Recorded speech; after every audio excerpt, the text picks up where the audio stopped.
వైద్య ఆరోగ్య శాఖలో పనిచేస్తున్నటువంటి ఏఎన్ఎం సిస్టర్స్ అందరికీ నమస్కారం. ఏఎన్ఎంస్ ఎదుర్కొంటున్నటువంటి పని భారానికి వ్యతిరేకంగా ఈరోజు రౌండ్ టేబుల్ సమావేశం నిర్వహించడం జరిగింది. ఈ రౌండ్ టేబుల్ సమావేశంలో ఏఎన్ఎంస్ ఎదుర్కొంటున్నటువంటి అనేక అంశాలని వివిధ సంఘాలకు సంబంధించినటువంటి నాయకులు కూడా ఈ రౌండ్ టేబుల్ సమావేశంలో చర్చించడం జరిగింది. చర్చించిన దాని ప్రకారం అసలు ఏఎన్ఎంల పని ఏంటి, చేపిస్తున్నటువంటి పనులేంటి, ఏఎన్ఎంల చదువుకు లేదంటే ఆన్లైన్ విధానానికి ఏమైనా సంబంధం ఉందా, మల్టీపర్పస్ హెల్త్ అసిస్టెంట్ అనే పేరు పెట్టి అనేక పనులు చేయించుకుంటూ వారిని శ్రమదోపిడికి గురి చేస్తున్నారనే విషయాన్ని ఇవాళ మాట్లాడినటువంటి కార్మిక నాయకులందరూ కూడా మాట్లాడడం జరిగింది. నిజంగా వాళ్ళకి వస్తున్నటువంటి జీతానికి చేస్తున్నటువంటి పని, జీతం అనేది పక్కన పెడితే పని భారం అనేది ఎంత మేరకు ఉందనే విషయాన్ని మనం ఒకసారి చర్చించుకున్నట్లయితే అనేక యాప్లను రోజు రోజుకు కొత్త యాప్లను తీసుకొచ్చి రాష్ట్ర ప్రభుత్వ ద్వంద్వ నీతి వల్ల, ఎందుకంటే గతంలో ప్రారంభమైంది ఇప్పటికీ కొనసాగుతూ ఉంది. రాష్ట్ర ప్రభుత్వం పైనుంచి వచ్చేటువంటి పని భారాన్ని అంతా కూడా కింది స్థాయిలో ఉన్నటువంటి ఏఎన్ఎంల పైన నెట్టి దాన్ని పని అయింది అనిపించుకోవాలనే ప్రయత్నం చేస్తూ ఉన్నారు. కానీ ఆ పని కావడానికి ఎంత శ్రమ చేయాల్సి వస్తుంది, దానికి కావాల్సిన కష్టం ఏంటి, దానికి కావాల్సిన ఎక్విప్మెంట్స్ ఏంటి అనే అంశాన్ని వారు ఏమి మాత్రం కూడా పట్టించుకోవడం లేదు.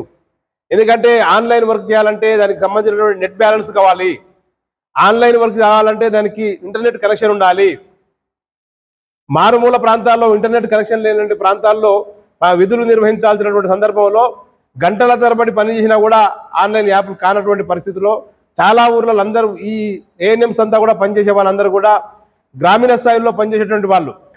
ఈ గ్రామీణ స్థాయిలో పనిచేసేటువంటి వాళ్లకు నెట్వర్క్ అవైలబిలిటీ ఉండేటువంటి అవకాశం ఉండదు. అట్లాంటి పరిస్థితుల్లో ఖచ్చితంగా మీరు ఆన్లైన్ వర్క్ను చేయాల్సిందే అని చెప్పి వారు అధికారులు దాన్ని చెప్తా ఉన్నారు తప్పితే దానికి ఉన్నటువంటి ఇబ్బందులు ఏంటనే విషయాన్ని కూడా వాళ్ళు పరిశీలించడం లేదు. కేంద్ర రాష్ట్ర ప్రభుత్వాల ఆధీనంలో నడుస్తున్నటువంటి ఎన్హెచ్ఎం స్కీములో కానీ లేదా అన్ని రంగాల అన్ని విధాలుగా పనిచేస్తున్నటువంటి ఏఎన్ఎంలు, ఫస్ట్ ఏఎన్ఎంలు కావచ్చు, తర్వాత సెకండ్ ఏఎన్ఎంలు కావచ్చు, ఈసీ ఏఎన్ఎంలు కావచ్చు, హెచ్ఆర్డీ ఏఎన్ఎంలు కావచ్చు, అవుట్సోర్సింగ్ ఏఎన్ఎంలు కావచ్చు, అందరూ కూడా ఈరోజు పని భారానికి గురవుతున్నటువంటి సందర్భం జరుగుతూ ఉంది. పదే పదే మేము చెప్తా ఉన్నాం, పని భారం అంటే పని చేయడానికే ఉద్యోగులు ఉన్నది. వాళ్ళ 8 గంటల పని, వాళ్ళకి నిర్దేశించినటువంటి పని చేయడానికే వాళ్ళు ఏఎన్ఎంస్ ఉన్నది. కానీ పని అనే నెపంతోన అనేక పనులని వాళ్ళ కాని పనులు కూడా చేపించుకుంటున్న దానిపైనే మేము ఖచ్చితంగా అబ్జెక్షన్ చెప్పదలుచుకున్నాం. కమిషనర్ గారు కూడా ఆ విషయాన్ని తెలియజేస్తా ఉన్నాం. గతంలో కూడా కమిషనర్ గారికి గతంలో ఉన్నటువంటి కమిషనర్ గారికి కూడా తెలియజేయడం జరిగింది. మొన్న పెద్ద ఎత్తున ధర్నా కార్యక్రమం కూడా నిర్వహించి చెప్పడం జరిగింది. ఉన్నటువంటి సమస్యను వాళ్ళు అర్థం చేసుకోవాలి తప్పితే నేనేదో పని తప్పించుకోవడానికి చెప్తున్నారనే పద్ధతిలో ఆలోచించకూడదని చెప్పి మేము వారికి విజ్ఞప్తి చేస్తా ఉన్నాం.